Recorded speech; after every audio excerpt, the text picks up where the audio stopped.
Hello and welcome to the launch of our new streaming weather show, Storm Team 2, Beyond the Forecast. I'm meteorologist Jennifer Stanonis. And I'm meteorologist Lauren Maroney. Yeah, we're going to take you through the next, like 30 minutes, just diving into the forecast. We have plenty to talk about, including that nor'easter with blizzard conditions in several locations, including New York City, Boston. Yeah, the blizzard conditions verified at Westchester Airport. Yeah. So I checked that, at least 4 hours of blizzard conditions. So it is brutal in some of those areas and treacherous travel. Locally, at least, we're not seeing as much of an impact. We're just seeing more nuisance, minor accumulations, except for the hills a little bit more. We're going to see some greater snow amounts at those higher elevations, and I know you're going to talk about that when you get into your forecast. Yes. Take you through all of it, especially the Chautauqua Ridge, Boston Hills. We're going to see that. So let's get us started. And to the Weather Center we go. And this is what we're tracking. You may have heard, nor'easter continue to impact communities along, you could see the coastline there. I mean, blizzard warnings in effect since yesterday for places like New York City, Boston, Philadelphia. So continuing, greatly impactful weather here. Even snow totals 1 to 2 feet in some of these bigger city areas. And we're already seeing about a foot and a half plus. We're going to see added snow amounts to that. So here's that satellite radar shot right now. You can see heavy snow from Boston down to New York City, and you can see that spin in the atmosphere with that nor'easter. Now we're getting some moisture on the backside of this, and that flow from the north also bringing us additional snow in terms of lake enhanced snowfall south of both lakes, and also some upslope snow for the hills. So that's why we're going to see a majority of those areas seeing a bit more snow. Most areas probably just a couple inches, but south of Buffalo, the higher terrain, Boston Hills into Wyoming County as well, around Warsaw and into the Chautauqua Ridge, like Cassadaga and into Perrysburg. That's where we're going to see some of these higher amounts, maybe about half a foot plus. Right now we have some of these light snow showers from Niagara Falls down to Grand Island, Pendleton, some light flurries into Alabama, and also Alden, a few flurries flying at times also, and some light snow into downtown Buffalo, Holland, Boston, Collins. And then it picks up a little intensity at times, moderate to even some heavy snow as we head into the higher terrain here, Mayville, and also into Arkwright, Gowanda. That's where we can see some of these higher amounts. So still manageable though. We have that winter storm warning continuing for Chautauqua County, goes through tonight into early tomorrow morning. Also that winter weather advisory for areas south of Buffalo. Highlighted in purple here, you can see southern Erie County, Wyoming, also Cattaraugus counties. Allegheny County, it goes until 7 p.m. this evening, but the rest of the advisory areas goes until tomorrow morning, 6 a.m. So this is what we're looking like in terms of some of these snow amounts. In general, 1 to 3 inches. Especially for our northern zone. It does pick up a bit as you get into that advisory area. You see Boston Hills, about 4 to 8 inches, even 5 to 10 for the Chautauqua Ridge. And also you can see about half a foot into that higher terrain too for Wyoming County, even to portions of Cattaraugus. Note though, lower amounts in the valleys and lower elevations, and including our northern zone and Buffalo. So some of these flakes outside flying downtown. We're continuing to have that mainly light snow. So a bit impactful into the evening commute, especially for areas south. We'll continue to have temperatures right around, well, average for our highs and lows, a little colder for tonight. Weather impact alert continuing through tonight for mainly areas south, as we'll be dealing with the majority of those snow accumulations for that higher terrain, the snow-covered roads, reduced visibilities, slick travel conditions continuing into the evening commute. All right, let's show you this, because with that nor'easter, we have that it tapping in to the Atlantic moisture, pulling down that colder air. And what do you get? Yeah, some heavy snow there. You can see that spin there, the center of that nor'easter. So we saw that heavy snow, Boston down through New York City. As we zoom in here, you can see that. What we'll be seeing though is this nor'easter slowly pulling away from the coastline, continuing for the rest of today and tonight. So we'll already see some improvement, and especially later tonight, then as it finally exits. And we have right now closer shot future look showing though still some of these snow showers locally as we continue into this evening, mostly impacting areas south of Buffalo, where we can see some of those higher amounts. So for the evening commute, just some slick roadways, note that. Tomorrow morning we should be mainly drying things out, still some snow covered roads as things are being cleaned up, especially for that higher terrain. And then some sunshine as we head into Tuesday afternoon even.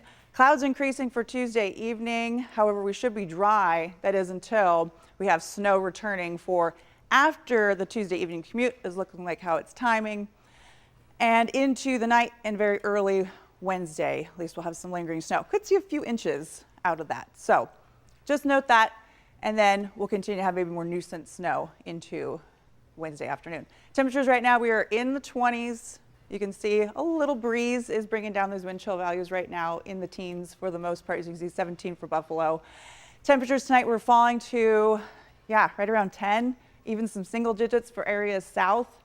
High temperatures are going to only be near 30 for today. There's that cold start to the day tomorrow, single digits for most locations. Wind chill values, even lower single digits.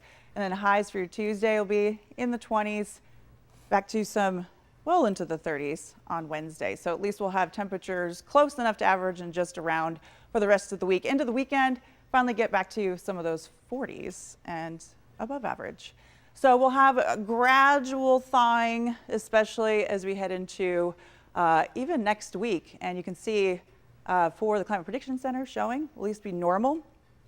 And then over the next couple weeks, above normal. So should be a nice start to March. We're almost there. Average temperatures are already going up. Average highs now mid 30s, lows in the low 20s, longer daylight hours, sunset now just 6 p.m., sunrise 7 a.m. First day of the climatological spring begins March 1st. We're almost there. Daylight saving time begins March 8th. Tonight, though, we'll still be tracking these snow showers, cold conditions, lows right around 10.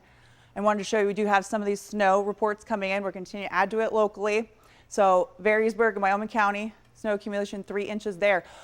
But of course, you can see many snow reports coming in as we get closer to the coast from, as you can see, New York City, Providence, up through Boston, down through Philadelphia.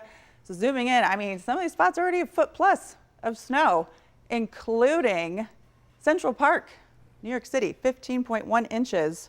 That coming in a few hours ago. It's already added to that. Battery Park, just about a foot.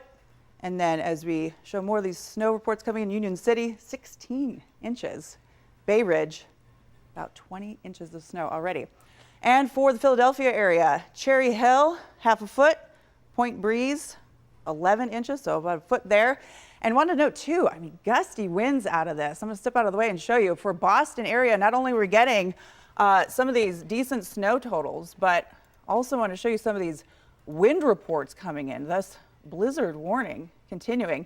I mean, in excess of about 50 miles per hour for some of these locations.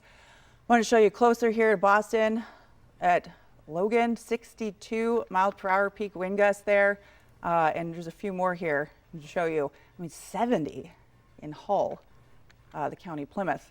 And then it's just some of these snow totals coming in right now for Boston area, about half a foot. So this is what we're continuing to track. I mean, this nor'easter that's continuing to impact, especially communities closer to the coast, and still some very heavy snow near Boston and down through New York City. So this is what we're continuing to look at, and some at least impact locally, not quite as much, of course, but I mean, just, Lauren, blizzard warnings for some of these big cities since late yesterday. I mean, over for more, longer than 24-hour period. I know. Every single county in the state of New Jersey under a blizzard warning, which I think hasn't happened in like 30 years. And so you're from the New Jersey area. Yes, so you're a bit more familiar. Yeah, so I mean, this is like kind of unprecedented in some cases. Yeah, I mean, it's definitely nothing that I've ever seen in my lifetime, at least with regard to the warnings. If you want to take a look at this video right now of New York City, I believe. Atlantic City. Oh, yes, of course. So yeah, I mean, another concern with those winds, again, with a northeaster, you're getting that northeasterly flow. It is pushing a lot of that ocean water onto the shore. There were concerns for coastal flooding, like up to 2 to 3 feet, I believe, in the coastal spots. So that all that water, that can be pretty damaging on top of all of that snow and wind that they are seeing there. And I think a lot of people, you know, they use the terms nor'easter and snowstorm and blizzard interchangeably. But when you're really talking about a blizzard, there are very specific criteria that you need to hit for it to be a blizzard. You need whiteout conditions. Visibility has to be under a quarter mile, sustained winds 35 miles an hour at least, and that has to persist for at least 3 hours. And this has been for more than 24 hours, so it is completely hit that. And so yeah, New York City, you can see some of the snow accumulations there. And like we just showed you, I mean, Central Park, more than a foot of snow. Many of these locations there, I mean, we're talking about big city areas, a foot plus, even in excess of about 2 feet. Yeah, I was looking at some of the totals that were on Long Island. Yeah. Pretty much everything on Long Island over 20 inches. I think the highest number I saw, 27 inches in central Iceland. Wow. Yeah. So over 2 feet of snow, which I mean, I know dealing with lake effect here in Buffalo, that doesn't sound too crazy for some of you, but please believe me, on Long Island, that is not something that they are used to seeing at all. Yeah, it's pretty decent.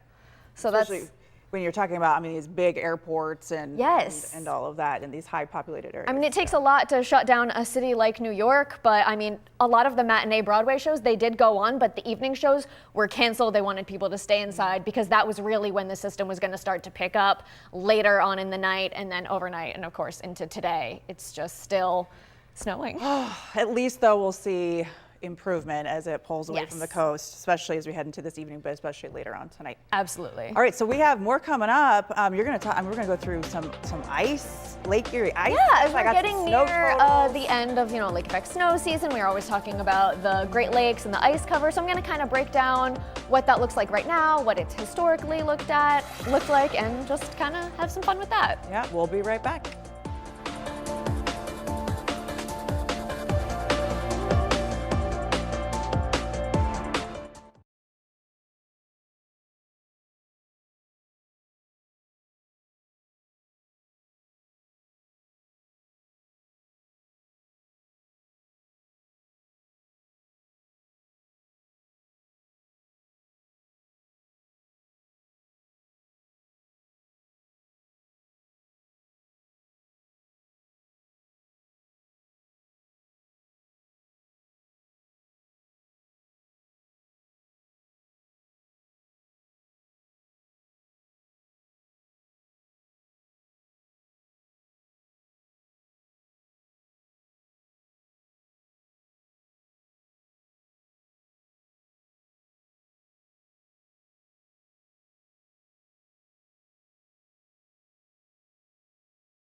And welcome back to Storm Team 2 Beyond the Forecast. Lauren and I have been taking you through a lot of it, and now we want to kind of look back too, and also some current Lake Erie ice conditions as well as the Great Lakes, Lauren. Yeah, so I wanted to just start with what the current Great Lake ice cover looks like right now. Obviously, your eye does go to Lake Erie. That is the most covered lake, as it is essentially every year. But let's look at what that ice cover is. Lake Superior, 16.8% coverage. Lake Michigan, 18.5%. Ontario, 16.9%. Lake Huron, 50.7%, and Lake Erie, 73.2%. This is not the peak of where that ice was, but that ice has since gone down. So this, again, Lake Erie, we do still have a decent amount of ice, but it is not quite as covered as maybe you might think it would be based off of the cold temperatures that we did have earlier this year. So this is a photo courtesy of NOAA. It's a satellite photo. The most recent we could get was February 17th. So actually there was more ice on the 17th than there is today. But you do see those kind of patchy areas of the ice. You see kind of along the shoreline, especially, further south and west, you are seeing some open water there. So this is not completely ice covered at all. As we do get a little bit closer to the western New York area, that is where there is a bit more of that ice cover. But again, it's not completely covered at all. Let's take a look at kind of how it's been going over the course of the season. Now, we are still technically, this red line is about the average Lake Erie ice cover for a typical winter. For us, the black line is this current year, 2026. So we are still technically above average, but you do see that pretty steep decline because last week, if you recall, our temperatures were in the low 40s, upper 30s for most of the day. So we got to see some of that ice melting for our area, but I really kind of want to take you back looking at January, just starting this year. So we were quite below average. Then there was a huge spike in the ice growth early on. We were pretty chilly in January, but then those temperatures really spiked at the middle of the month. And that ice cover just completely went away. And then we had that cold snap, that persistent cold snap where we saw several days where it was just below 20 degrees for all of us. We could not catch a break. And that is when that ice really spiked. That is what we were riding for a while. So let's kind of get a bit of a deeper dive into those temperatures. So again, early January, those below average temperatures are what we were seeing. And that was when we had a decent amount, a little bit above average of that ice cover. But then by the second week of January, we had days in the 50s, days in the 60s. That eradicated all of the ice for a while, and we were seeing above average temperatures for much of January. But then you'll notice right around here, around that fourth week, that is when that cold really set in, and that is when we had several weekends in a row of just really cold, bitter cold weather that we were dealing with. So let's take a look at this. This is February 5th. This is when our ice peaked. We were around 96% ice coverage. I think the technical number was 95.9, about 96% ice cover. I do apologize. There was also a lot of cloud cover, but this is when the ice was mostly covered. And then already by February 9th, that is when we saw the crack. I'm sure you heard a lot about the crack on social media. People were talking about it. But if you actually want to look at what our February temperatures were like, we were still quite cold on the 9th. We were still well below freezing, but we actually saw some pretty brisk winds coming across the lake, breaking apart that ice. That is what can happen, and that's why it's so hard to get the lakes to completely freeze over, even Lake Erie, which is the lake that is most susceptible to that freezing. Again, so let's look at February. Those persistent cold temperatures. The 5th, we had a high of 18. This was part of that run of very cold weather. That is when our ice peaked at that 95%. And then I showed you the 9th, we were still well below freezing. We had just come off of a day where the high was 6 degrees. And that ice cover had already started to decline after that point. And then, of course, we got those milder temperatures by that following Tuesday. And last week, that really put a dent in that ice cover. So I did kind of want to talk about that cold snap that we had for a while in February. That was the record 5th longest stretch of days in Buffalo where we did not reach 20 degrees. And I want you to notice these years. So 1961, 1936, 1979, 1914, and then 2026. Most of these years we don't have on the records when it looks like, when we're trying to see when the lakes achieved full ice cover. We didn't start taking really note of that in records until the 70s. But 1979 is actually one of the years where Lake Erie did completely freeze over. One of the few where it completely froze over. Now this year I said we got to 96% about ice cover. The next highest that we got in recent history was back in 2015. So this is February of 2015. And you will notice pretty much every single box here is blue except 2 that are gray. So that was when temperatures hit exactly average, which was 32 degrees for those respective days. Every other day was below freezing the entirety of the month. Ice cover reached 98%. Again, around early February is when that happened.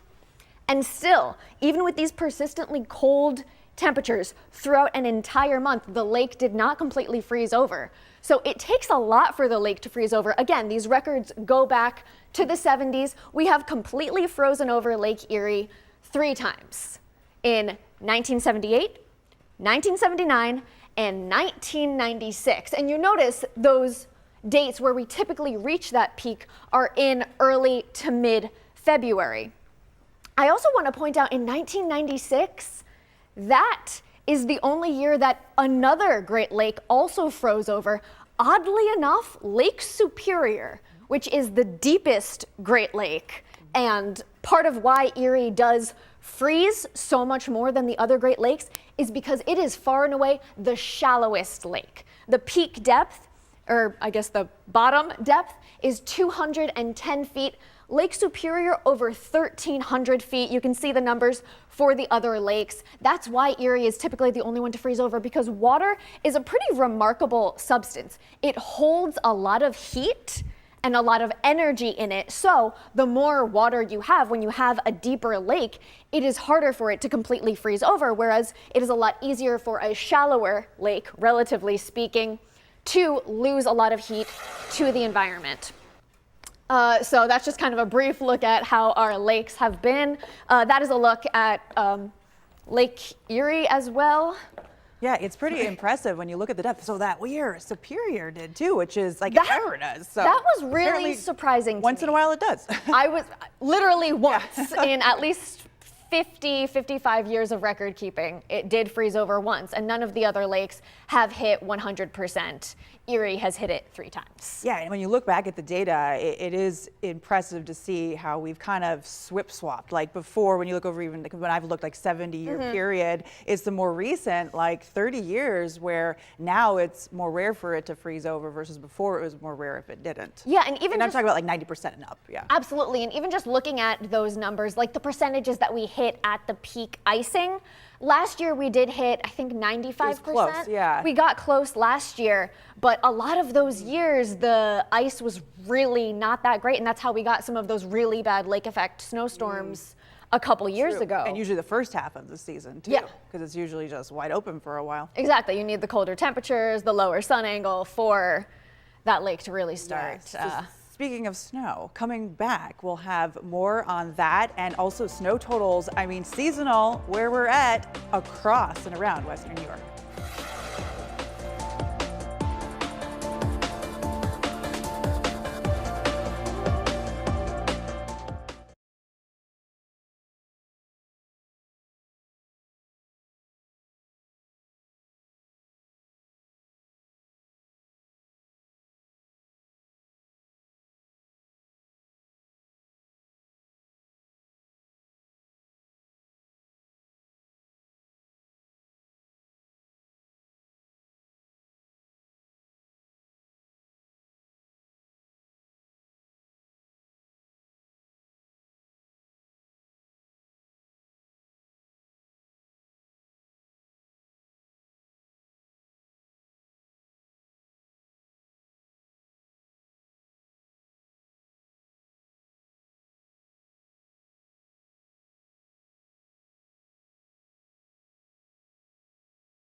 Welcome back. We have some snow numbers for you so far this season, and we're running above average. I mean, for the month so far, as you can see here, for this month, we're at 12 inches, which is, well, close to the average, I should say. But at this point in the season, we are above average with 83.2 inches, and we're getting closer and closer to the seasonal average. Yeah, and what's impressive is we haven't had any like big snow events. It's just been kind of those daily, every couple inches, nickel and dime up. Yep. So look at this as we continue on with these graphics here. So this is some snow totals so far this winter season for many spots through January. Colden, top on the list right now, 166 inches. Springville, 164. Perrysburg, 157. Perrysburg won last year, so we'll see when we add into those February numbers. Albion, 88.4. There's that Buffalo Airport, 83.3 inches. Jamestown, 78 inches, Olean, 57, Niagara Falls, 55. So yeah, so far we are closing in on our seasonal average, 95 inches, but we are above average at this point in the season by about 10 inches for the Buffalo winter snow. And Lauren, I actually compiled a list of comparisons too from last season's snow totals and this season's snow totals, and also the monthly comparison, but we ran out of time. Because we were, talking so much about we got so all the weather about the stuff nor'easter specifically. A lot. Well, there was a lot to cover there. So we'll have more on our next show Wednesday at 12.